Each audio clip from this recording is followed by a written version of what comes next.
아직은 많이 안 들으시죠? 서방직이 이제 내후년도부터는 필수가 돼요. 행정법이 필수가 돼요.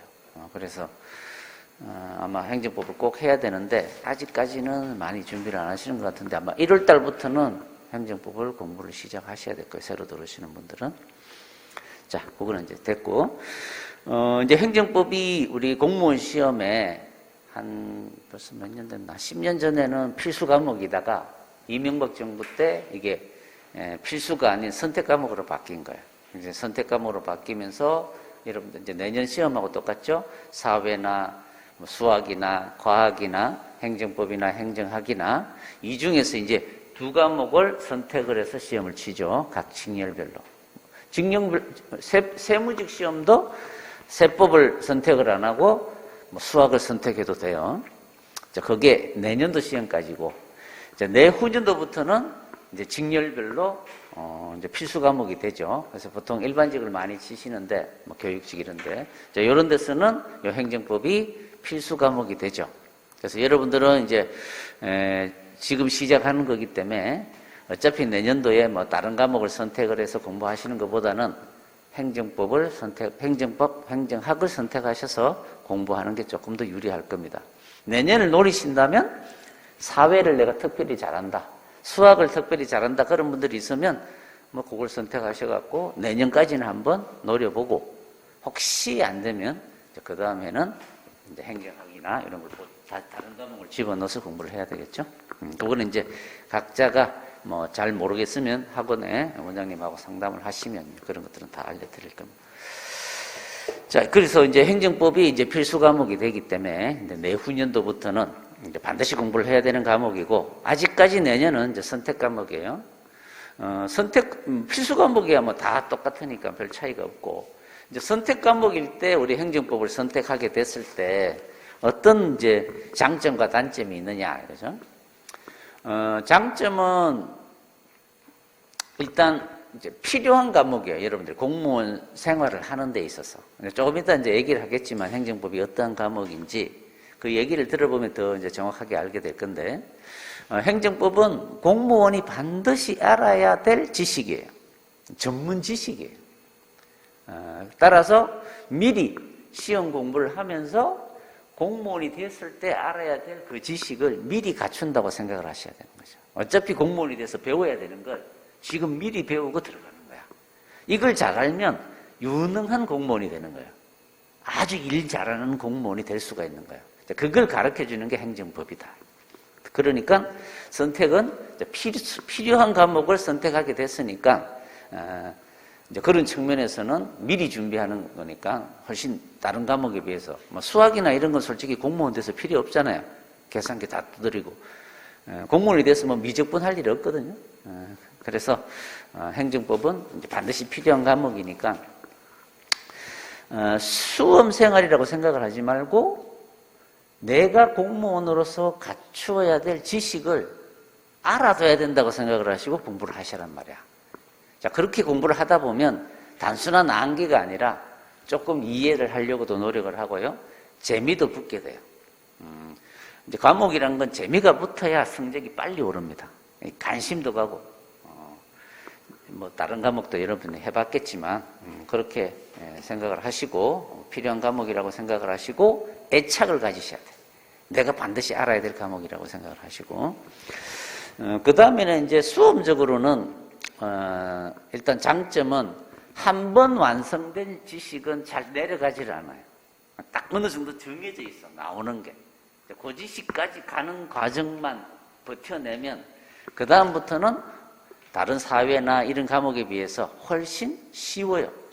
점수가 안 떨어진단 말이야. 올해만 보면 사회가 상당히 어려웠다 그러거든요.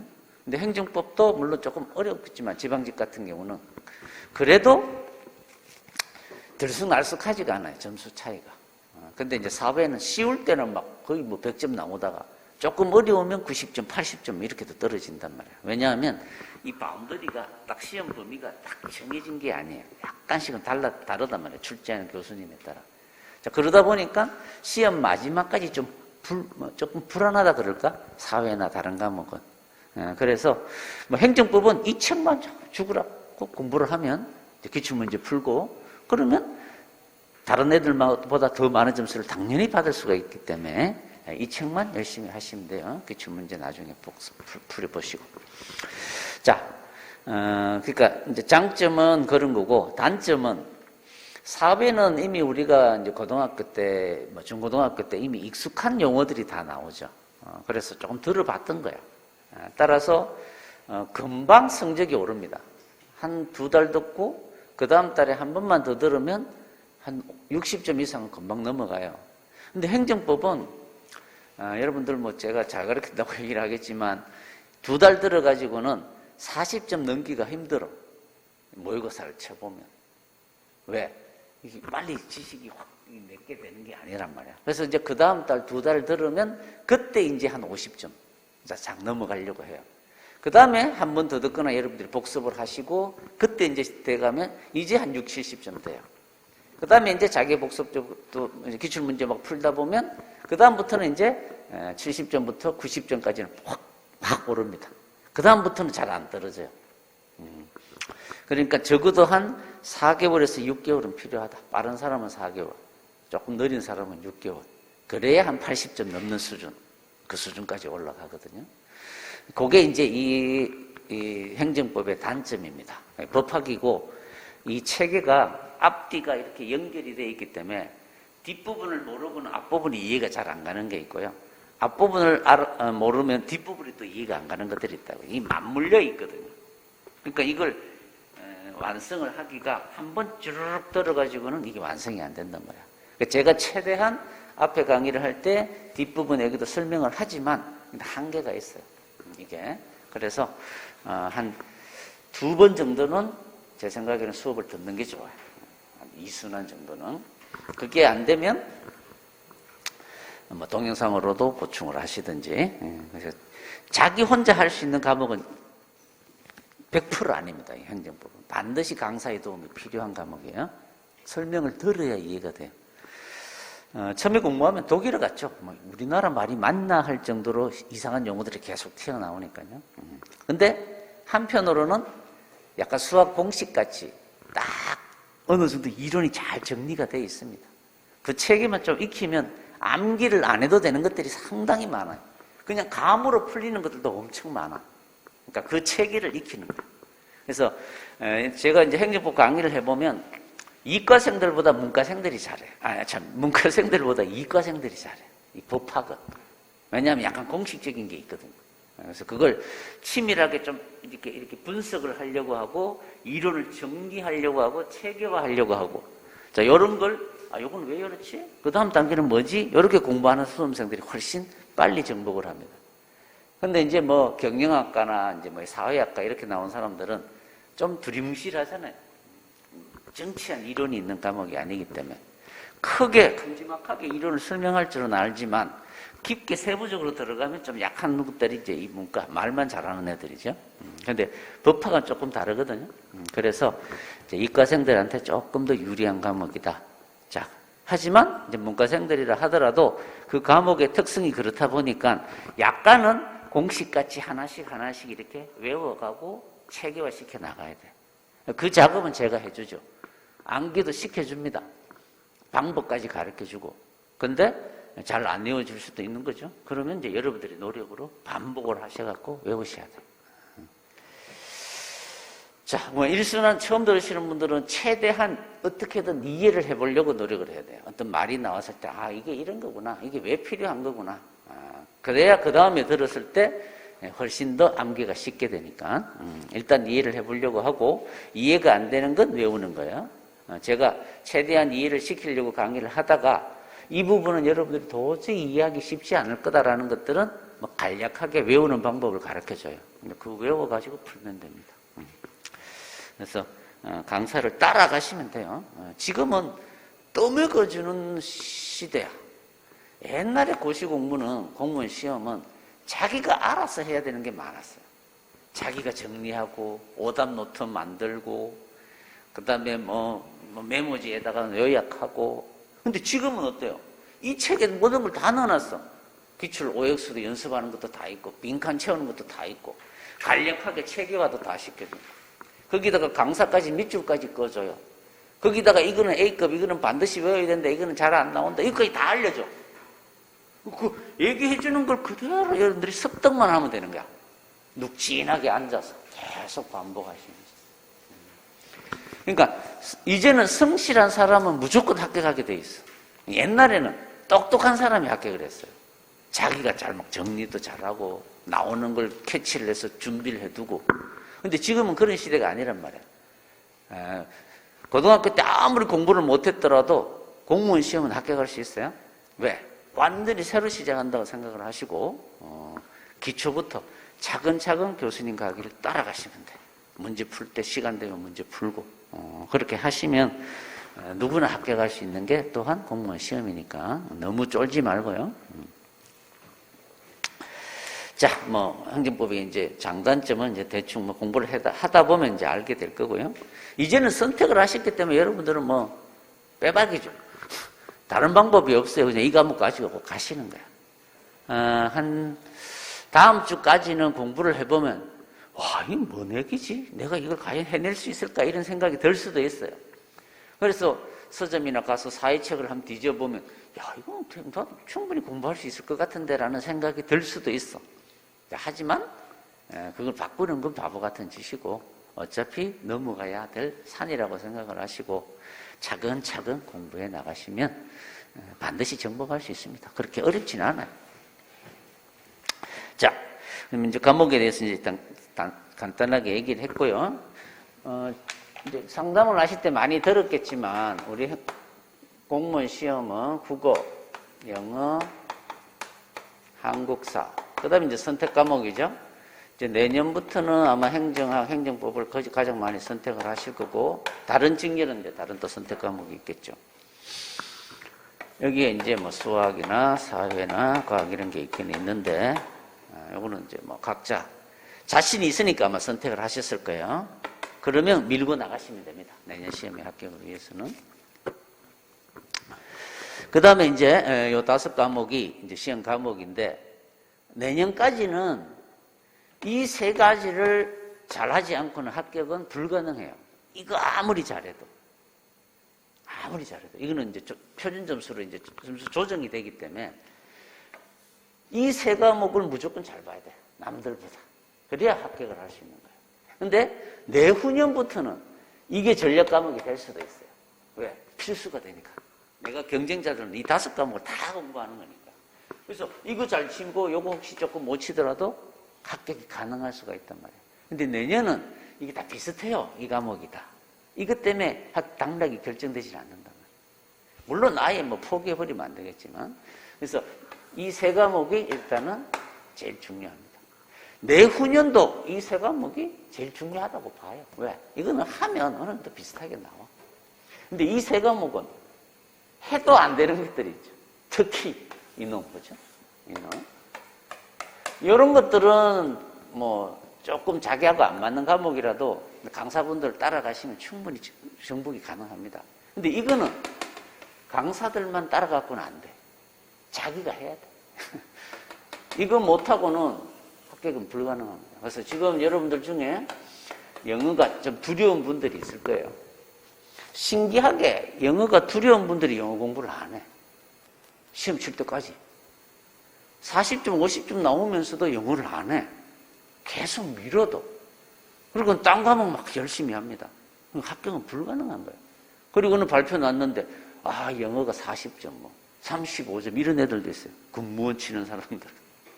이런 친구들은 영어를 아예 포기를 하고 딴 과목 열심히 한단 말이에요. 절대 안 된단 말이야. 특히 일반직은 영어 못하고는 절대 안 된다. 자, 그러면 지금 이제 여러분들이 영어 수준이 30점 수준이 있는 친구들도 있을 것이고, 한 90점 나오는 수준 수험생들이 있을 거예요. 이런 수험생들은 합격하기가 아주 용이합니다. 쉬워요. 조금만 자기가 성실하게 하면. 근데 이 친구는 비상한 각오를 가지고 새롭게 시작한다는 생각으로 공부를 하셔야 돼요. 90점까지 올리는 건 쉽지 않겠더라도 한 80점까지는 올릴 수 있어요. 새로 시작한다고 생각을 하고 공부를 하시면. 그래서 지금 제 수준이 30점인데 60점짜리 강의를 들어가지고는 안 되지. 30점짜리 강의를 들어야 되는 거야. 아주 생기초부터 시작을 하는 거야. 문법의 기본부터. 한 10시간짜리. 뭐, 공무원 강의가 없으면 토익 강의 같은 데 있잖아요. 그 문법을 정리해주는 강의들이 있단 말이야. 무료 강의도 많아요. 그런 강의를 들어보면 중학교 때 했던 강의야. 근데 공부 좀 한 수험생들도 그거 들어보면, 야, 내가 문법에 여기 뭔가가 좀 부족했다는 느낌이 드는 파트도 있어. 아주 생기촌데도.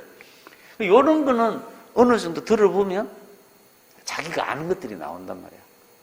그러면 그거 알아가고, 그 다음 단계 또 단어 외우고, 그 다음 단계 조금 높은 문법 공부하고, 독해도 아주 중학교 문장은 여러분이 독해가 되거든요.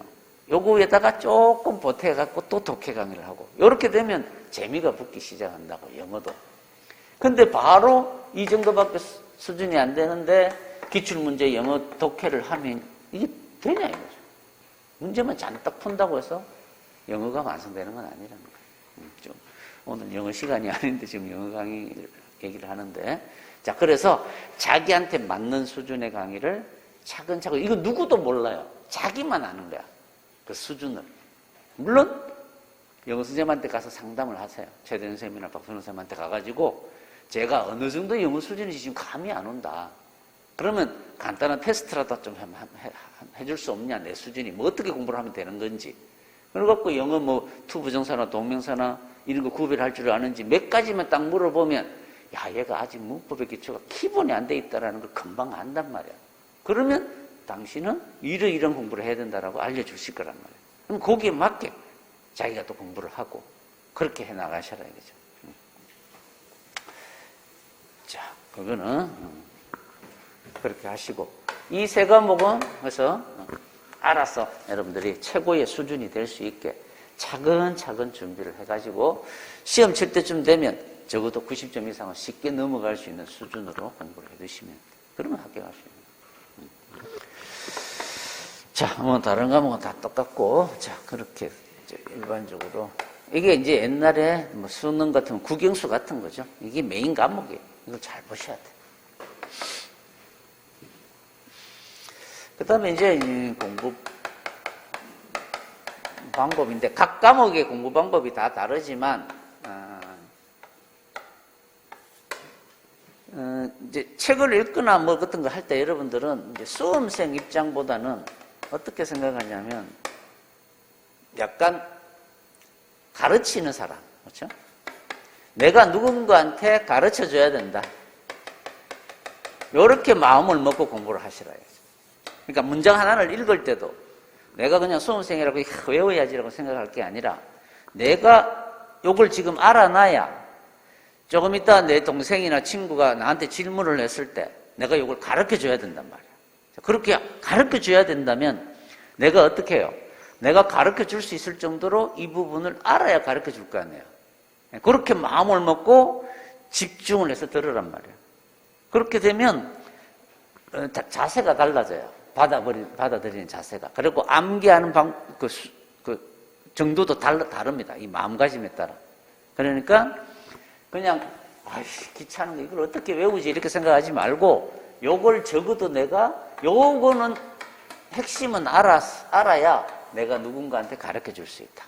이렇게 생각을 하고, 요 부분을 공부를 해 두셔라, 이거죠. 뭐, 가르쳐 줘야 된다고 그래서 이거 100% 이해하라는 게 아니라, 야, 그거는 요런 의미야. 그거는 요 판례는 외워야 돼. 이거는 필요 없어. 적어도 이 정도는 알려줄 수 있을 정도. 그렇죠? 그래서 수업 중에 쭉 듣다가, 그래, 개념, 이거는 이런 거지.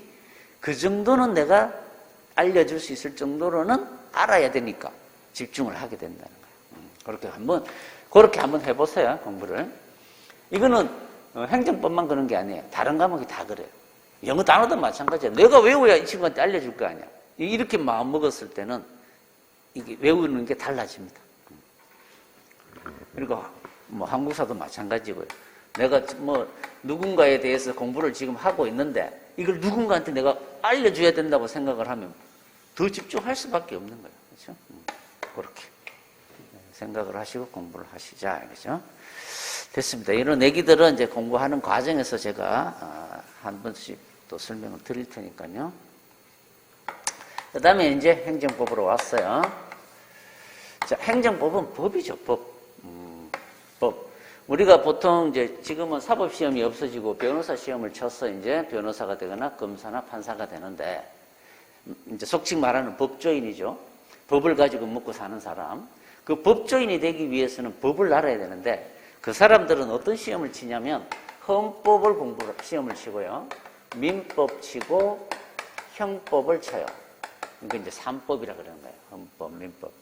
그 다음에 이 민법과 관련해서는 민법과 관련된 소송에 관한 것도 알아야 되잖아요. 그죠? 재판, 소송 제기하고 이런 거. 형법과 관련해서는 어때요?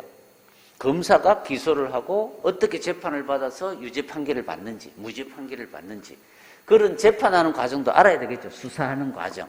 그런 게 이제 형사소송법이라고 그러는 거예요. 그 다음에 민법 옆에는 우리가 장사를 하는 과정에 회사를 차린다든지 이런 장사와 관련된 상법이라는 법이 또 있어요. 그 다음에 이제 행정법이 있는 거야. 이렇게 이제 가장, 물론 다른 과목들도 있지만, 요게 이제 메인 7과목이에요. 여기다가 플러스 한 과목에서 시험을 쳐요. 변호사가 되거나 판검사가 되려면. 우리는 이 중에서 뭐만 시험을 치는 거예요, 지금? 요것만 치는 거죠. 법원직 공무원들이 이거 다 봐요. 그러니까 법원직 공무원이 공부할 게 가장 많은 직렬이에요. 근데 이제 여러분들 일반적이니까 5과목 중에 요 행정법만 공부를 하시면 되는 거야. 근데 이 애들 법학하고 이 행정법은 완전히 달라요. 완전히 다르다. 왜 다르냐면 헌법은 헌법전이 있어요. 대한민국 헌법에서 전문이 있고요. 그 다음에 1조부터 해서 조문이 쫙 나옵니다. 대한민국은 민주공화국이다. 모든 권력은 국민으로부터 나온다. 뭐 이런 것들이 조문으로 딱 만들어져 있다 이 말이에요. 그럼 공부를 어떻게 하면 돼요? 전문을 읽고 3.1운동에 뭐 법통을 개성하고 이런 말이 나온단 말이야. 그럼 그 의미가 뭔지, 그렇죠? 임시정부의 법통을 개성한다면 과연 우리나라의 건국은 언제로 봐야 되는지, 이런 거 민주공화국이라는 의미가 뭘까, 그렇죠? 공화국이란 말은 전제군주가 나라의 주인이 아니라 우리 국민 전체가 주인이라는 뜻이에요. 그 공화국이라는 의미가. 자, 그런 것들을 하나하나 분석해가면서 공부를 하는 거야, 헌법은. 조문이 있다는 거야. 민법도 1200개 정도가 되는 조문이 있어요. 1조부터 해서 쭉 조문.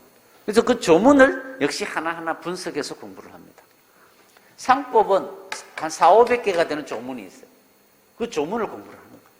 민사소송법 역시 소송은 어떻게 제기하고, 증거는 어떻게 제출하고, 판사는 어떻게 재판을 하고, 변호인은 어떻게 선임을 하고, 상소는 어떻게 하고, 대법원의 상고는 또 어떻게 하고, 이런 과정들, 이런 것들을 배우는 게 민사소송법. 역시 조문이 있어요. 형법은 아시죠? 어떤 게 죄가 되고 어떤 벌을 줄 것인지. 그렇죠? 형법 250조에는 살인죄가 규정이 되어 있습니다.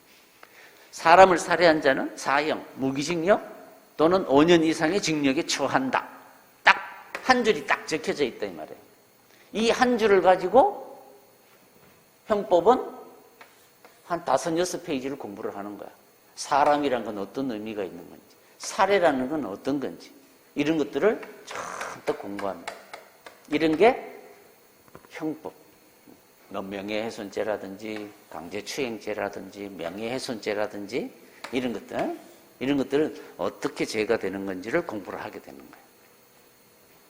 형사소송은 이렇게 죄를 지은 놈을 어떻게 잡고 수사하고, 이 수사한 놈을 만약에 범인이라고 생각이 들면 어떻게 기소를 해서 법원의 재판을 통해서 어떻게 이 사람을 처벌할 것인지, 그 과정들이 역시 조문으로 정리되어 있습니다. 그러니까 이 조문들을 가지고 하나하나 분석해서 공부를 하는 거예요. 그러니까 얼마나 좀 꼼꼼하고 치밀하게 공부를 해야 될까요? 문장 하나하나를 뜯어가지고 공부를 하는 거니까. 그렇죠? 사람이라는 게, 우리가 일반인이 생각하면 사람이라면 사람이지, 뭐 사람을 가지고 공부할 게 뭐 있냐 싶지만 사람에도 다양하단 말이야. 인부의 뱃속에 있는 태아가 그럼 사람일까, 그렇죠? 인부의 배를 걷어차서 태아를 죽게 했단 말이야. 사산을 하게 했더란 말이야. 그럼 살인죄일까? 어떻게 될까요? 태아를 사람으로 봐야 될까? 천주교에 있으면 사람이라고 보죠. 생명이 있는 거니까. 그렇죠? 근데 우리 법학에서는 사람으로 안 본단 말이에요. 아직 태어나기 전에는. 낙태죄가 될 뿐이에요. 그 다음에 인부에 대한 상해죄가 된다거나. 살인이 아니야. 태아를 죽이면. 우리가 일반적으로 상식적으로 생각할 때는 더 나쁜 놈인 것 같잖아. 하지만 그렇지가 않단 말이에요. 그러니까 사람을 하나를 두고도 여러 가지 일들이 일어난단 말이에요. 그런 걸 하나하나 공부를 하게 되는 겁니다. 이게 이제 형법에서 조문을 가지고. 근데 행정법은 그렇지가 않아요. 자, 이런 법들은 뭐 네이버 지식이나 뭐 다음에다가 딱 쳐봐요. 형사소송법 딱 치면 형사소송법 조문이 1조부터 해서 쫙 국가법령정보센터에서 제공을 해갖고 우리가 볼 수가 있어요. 법 조문을. 그럼 1조부터 2조, 3조 이렇게 조문이 있다고. 아, 이런 걸 형사소송법이구나. 이게 민법이구나. 이걸 알게 된단 말이야. 근데 행정법은 딱 쳐봐요. 법이 없어요, 행정법. 행정법이라는 법은 없다니까. 지금 행정기본법을 만들고 있는데 그것도 행정법이 아니고 그냥 앞부분에 있는 걸 조금 이제 법을 만들고 있어요, 지금은. 여러분이 내후년도에는 나올 수가 있겠네. 내년도에 잘하면 공부는 할 수 있을 것 같은데. 어쨌든 지금은 없는 상태고요. 이거는 뭐냐면 여기는 하나의 법전이 있어요. 법률이 하나. 여기는 1200개 되는 조문. 여기는 법률이 한 2000개가 돼요. 2000개. 민법은 1개인데 행정법은 2000개가 되는 법률이 있다 이 말이에요. 그 2000개를 어떻게 우리가 법률을 공부를 해요? 도로교통법, 식품위생법, 공중위생법, 지금 감염병 예방 및 관리에 관한 법률, 이런 게 다 행정에 관한 법들이란 말이에요. 이 법들을 지금 찾아보면 한 2000개나 된다고. 행정에 관한 법. 이걸 어떻게 공부를 할 거야? 따라서 공부 방법이 완전히 다른 거예요. 행정법은. 그럼 어떻게 공부를 해야 되느냐? 여러분이 이제 공무원이 되려고 하는 사람이란 말이야. 그럼 공무원이 되면 여러분 어디로 들어가요? 국가직을 치면 국가조직 안으로 들어가겠죠. 지방직을 치면 지자체로 들어가겠죠. 대구시면 대구시, 수성구면 수성구, 청도군이면 청도군. 그렇죠? 자, 국가라는 이 큰 조직 안으로 여러분들은 이 안으로 들어가서 일을 하려고 공부를 하고 있단 말이에요. 만약에 공무원이 됐어요? 그러면 이제 이 사람은 어떤 일을 하게 되죠? 공무를 수행하게 된다 이 말이에요. 공적인 일을. 자, 공적인 일을 수행하는 걸 뭐라 그래요? 이걸 행정이라고 부르는 거예요. 이런 걸 행정. 자, 이 행정을 하려면 그냥 할 수 있는 게 아니에요. 마음대로 하는 게 아니야. 항상 여러분들은 이제 행정을 할 때 공무원이 되시면 항상 법을 가지고 해야 돼. 법에 따라서 행정을 해줘야 된단 말이야. 그냥 마음대로만 무작위로 하는 게 아니고 항상 법을 찾아보고 이 법에서 어떻게 하라는지에 따라 행정을 해줘야만 이 행정은 법에 따른 적법한 행정이 되는 거예요. 만약에 여러분이 공무원이 돼가지고 어떤 일을 맡게 됐는데 법에 따르지 않고 선배가 뭐 하라 그래서 그냥 해버렸어요. 근데 다행히 그게 법에 딱 잘 맞아 떨어지면 아무 문제가 없지만 어떤 법률을 위반한 일을 하게 될 때가 있다 이 말이에요. 그러면 이 행정은 위법한 행정이 돼버리는 거예요. 위법한 행정. 자, 따라서 여러분이 공무원이 되시면 어떤 행정을 해야 될까? 당연히 위법한 행정을 해서는 안 되고 적법한 행정을 해야 돼요. 자, 이 적법한 행정을 할 수 있는 능력을 행정법에서 가르쳐 주는 거예요. 그게 행정에 관한 법이에요. 그래서 행정법 총론에서는 더더욱 여러분들이 이제 행정을 할 때 어떻게 하면 법에 따른 행정이 되는지, 어떻게 하면 위법한 행정이 되는지를 가르쳐 주는 학문이 학이에요. 어떻게 보면 법 조문이 아니라. 그래서 행정에 관한 법이 필요한 거예요. 그게 행정법이에요. 조문이 있는 게 아니고. 그래서 여러분들이 이제 공무원이 되면 건축과에 근무를 할 수도 있고요. 그렇죠? 또 식품위생과, 공중위생과, 뭐 여러 과에서 근무를 할 일이 생기게 된다 이제. 그러면 만약에 여러분이 건축과에 근무하게 됐어요. 그럼 여러분들은 건축과 관련된 행정을 해야 될게. 그러면 건축과 관련된 행정을 하려면 어떤 법이 있느냐 하면 건축법이 있는 거예요. 건축법. 그럼 여러분들은 항상 어떤 민원인이 와서 건축 허가를 신청해 왔어요. 허가 좀 내달라고. 그럼 어떻게 해야 될까요, 여러분들은? 건축법을 뒤져봐야 되는 거야.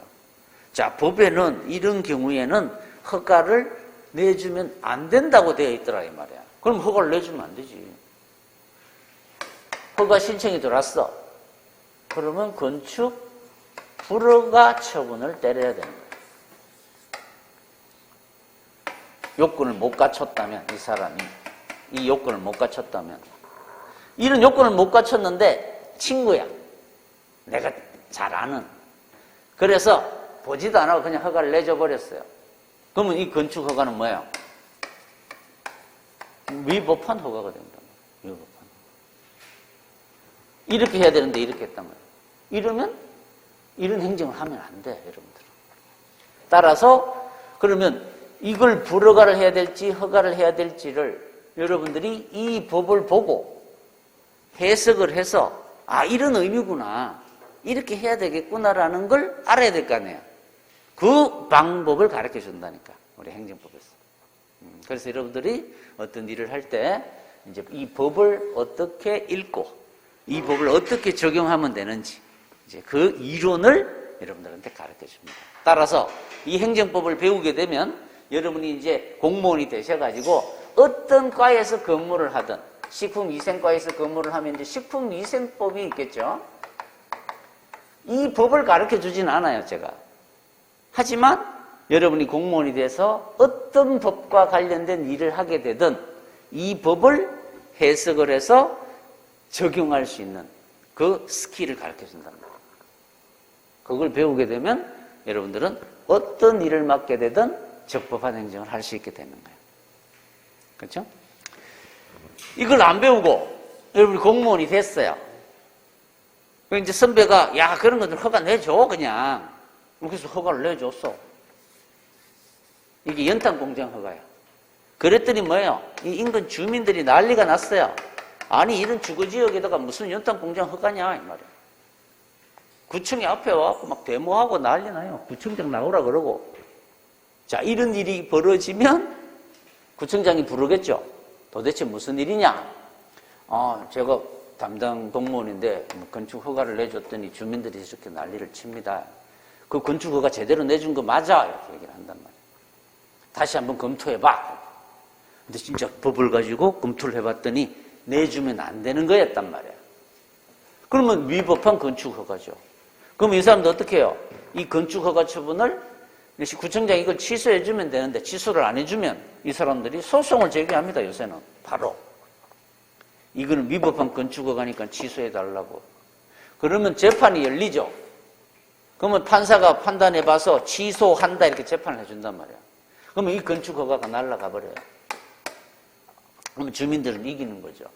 하지만 누가 갑 피해를 받고 구청 공무원 또는 구청장이 이제는 이 소송에 관련된 돈을 다 물어줘야 돼요. 소송 비용을 물어줘야 된단 말이에요. 자, 그러면 구청장 입장에서 여러분들이 어떻게 보이겠어요? 저 띨띨이한테 일 맡겨놨더니 안 그래도 지금 지방 재정이 어려운데 소송 비용까지 물어줘야 되냐고. 그럼 공무원이 제대로 평가를 받겠냐는 거야. 그렇죠? 맨날 일 맡겨놓으면 이런 사고를 저지른단 말이야. 그러면 이 공무원은 어때요? 아무리 공무원이 철밥통이지만 일을 제대로 못하고는 버티기가 힘들어요. 그럼 이상한 일만 자꾸 맡게 되는 거고. 그러면 구청장 가면 눈이 사람들이 쳐다보기만 하고 그럼 재미가 없죠. 공무원 생활이 재미가 없어진단 말이야. 근데 저 친구한테만 맡겨놓으면 진짜 제대로 된 행정을 하더라는 거예요. 적법하게. 다른 시민들도 다 칭찬을 해. 그 공무원에 대해서. 그러면 당연히 시장의 평가가 좋겠죠. 그러면 걔는 뭐 좋은 일을 맡게 되겠죠. 뭐 CEO와 관련해서 뭐 외국과의 어떤 교류가 있을 때는 걔도 보내가고 일하라고 시키고. 그러니까 공무원이라고 해서 단순히 옛날같이 책상 앞에 앉아가지고 고리타분한 일만 하는 게 아니란 말이야, 이제는. 자기의 능력에 따라 다양한 일을 할 수 있게 된다고. 기업 못지않은 창의적인 일을 계속 하게 됩니다. 앞으로는 점점 더 그럴 거예요. 자, 따라서 공무원 고리타구나. 내가 나한테 맞지도 않았는데 자꾸 엄마가 하라니까 한다고 생각을 하지 말고 내가 공무원이 되면 다양한 일들이 일어날 수 있습니다. 자기만 능력이 있으면. 그러니까 일단은 뭐예요? 일단은 여기 들어가야 돼요. 여기 못 들어가면 여러분들 아무런 경력이 안 돼요. 요거 한 2년 하다가 어디 취직하려고 가잖아요. 안 뽑아줘요. 공무원 시험 준비하고 왔다 그러면. 왜? 한 1년 하다가 또 귀찮다고 일 많다고 그만 사표 내야 돼. 왜? 공무원 시험 치러 간다. 의외로 많아요. 그런 사람들. 그러니까 기업 입장에서도 공무원 시험을 준비해 어떤 사람들이 장점이 되는 게 아니라 오히려 기업 입장에서는 단점이 된단 말이에요. 1년간 실컷 교육해놨더니 그만둬버려. 사표 내버려. 그렇죠? 그러면 또 다른 사람 또 뽑아야 되잖아. 그러면 기업 입장에서는 상당히 돈이 많이 들어가는 건데요. 교육시키는 게. 처음에는 뭐 들어와도 아무것도 잘 모르잖아요. 선배들만 고생하는 거죠. 계속 가르치고 뭐 하려면 맨날 사고 치고. 그 과정을 또 거쳐야 된단 말이에요. 그럼 기업 입장에서도 엄청난 마이너스죠. 그러니까 공무원이 한번 되고자 이 학원에 들어왔다. 그러면 무조건 여기 들어가고 나서 딴 생각을 해야 돼. 여기 들어가서 공무원 생활하다가 그 다음에 기업으로 나가는 거는 인정을 받아요. 특히 건축가에 있다가 뭐 건축회사 이런 데 스카우트 돼가고 나간단 말이에요. 물론 뭐 약간 뭐 공무원들에 대한 어떤 그런 인간관계나 이런 걸 가지고 어떤 사업을 좀 하려고 하는 사람들이 뽑아가겠지만 어쨌든 기회가 생깁니다. 공무원이 되고 나면. 그러니까 무조건 여기에 들어가고 나서 생각할 일이다. 조금 순서가 바뀌었는데 하여튼 여러분들이 열심히 하셔갖고 이 안에 들어가야 돼요. 이 안에 들어가서는 어때요? 제대로 된 행정을 할 수 있는 지식을 배우고 가자 이거죠. 그게 행정법이니까 여러분들은 차근차근 그렇죠? 나한테 필요한 과목이라고 생각을 하시고 공부를 해나가시면 되겠다. 그렇죠? 그 다음에 특징은 다른 법학은 조문을 이렇게 딱 꼼꼼하게 공부하는 법학이지만 행정법은 조문을 공부하는 게 아니라 어떤 법을 갖다 주든 2,000개가 넘는 어떤 법률을 여러분들한테 갖다 주든 그 조문을 여러분들이 어떤 실제 생활에서 제대로 적용할 수 있는 그 방법을 우리가 배우는 게 행정법이다. 그렇게 생각을 하시면 약간의 법학이 이미 다른 법학을 공부해 본 사람들은 좀 이 행정법을 상당히 어려워해요. 오히려 더 어려워해요. 근데 이제 여러분들은 전혀 공부를 안 한 사람이고 이런 게 법이구나라고 생각을 하시고 그냥 제 강의를 쭉 따라가시고 그대로 공부를 해 나가시면 되는 겁니다. 자, 행정법의 특징은 간단하게 설명을 드렸고 자, 그 다음에는 이제 행정법으로 이제 진짜 본격적으로 들어가서 행정법이 어떤 건지, 그 다음에 행정법은 도대체 어떠한 것을 배우는지 큰 그림만 한번 쫙 그려보고, 그 다음에 바로 진도로 들어갈게요. 그렇죠? 그래서 10분만 쉬었다가 체계를 공부하도록 할게요. 10분만 쉬고 하시면.